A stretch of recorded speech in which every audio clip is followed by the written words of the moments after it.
हजुर हाम्रो साथमा हुनुहुन्छ उहाँ 92 वर्षको आमा हुनुहुन्छ सरला थापाजी हुनुहुन्छ र उहाँ यो 92 वर्षको उमेरमा पनि यति मजाले पत्रिका पढ्न सक्नुहुन्छ। उहाँको क्षमता खुबी भनेको यो हो। इतिहास बोकेको वर्तमान मान्छे हुनुहुन्छ सरला थापा।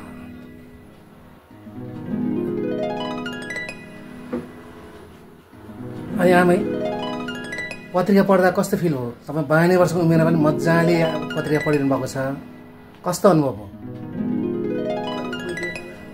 पत्रिका तपाईँ पढ्नु भएको छ 92 वर्षको उमेरमा, 92 इयर्स ओल्डमा तपाईँले मजाले पत्रिका यसरी आनन्दसँग पढिरहनु भएको छ। सक्नु गाह्रो त छैन है? आँखाले साथ दिएको छ है? अलिअलि दिएको छ, धेरै त्यति अलि यो ठुलो त्यो देख्छु, मसिनो चाहिँ भ्याउँदैन। मसिनो चाहिँ भ्याउँदैन, ठुलो चाहिँ देख्नुहुन्छ? भ्याउँदैन। ल पढेर चाहिँ सुनाउनुहोस् त यसरी, हेडलाइनहरू चाहिँ पढेर सुनाउनुहोस् त। ल पढेर सुनाउनुहोस् त यसरी। आमाको अधुरो सपना। ठ्याक्कै आमाले आमाको अधुरो सपना नै बोल्नुभयो, कस्तो मजा आएको छ।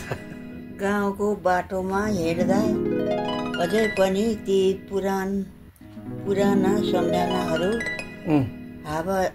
हावासँगै म भित्र बस्छ। म जन्मिएको बाटो, त्यो धुलो, ती गन्ध सबैले मेरा विगतका पाना फेरि खोलिदिन्छन्। शिव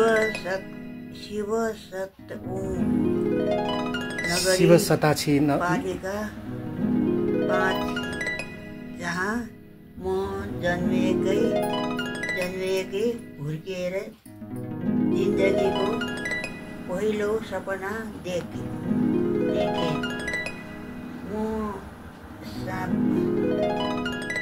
म मध्यम वर्गीय परिवारको छोरो।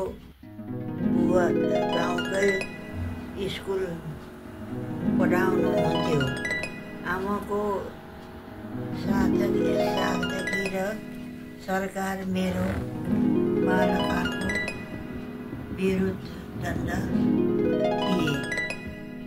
त्यो समयमा म श्री जन आदर्श उच्च माध्यमिक विद्यालयमा अध्ययनरत थिए।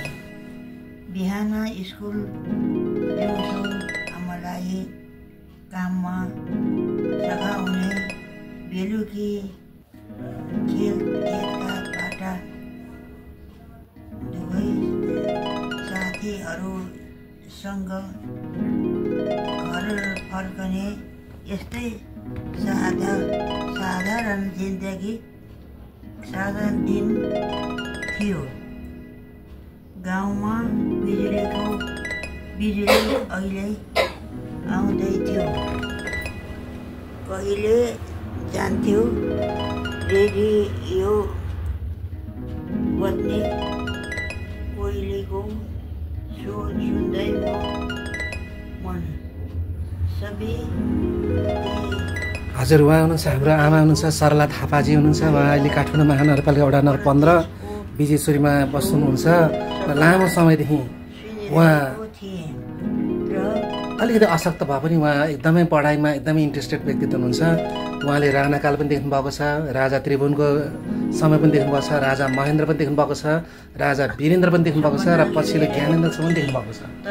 र राजा परिवार सबैलाई चिन्ने व्यक्तित्व हुनुहुन्छ। सरला महारानीको रूपमा पनि उहाँलाई चिन्नुहुन्छ, तर हामी उहाँलाई सरला आमा भन्ने गर्दछौँ। र यति धेरै 92 वर्ष उमेरमा पनि उहाँले चाहिँ पढ्नु भएको छ। त्यो बेला चाहिँ अब मजाले पढाइ गर्ने व्यक्तित्वको रूपमा पनि मान्नुहुन्छ। उहाँ सरला थापा हुनुहुन्छ।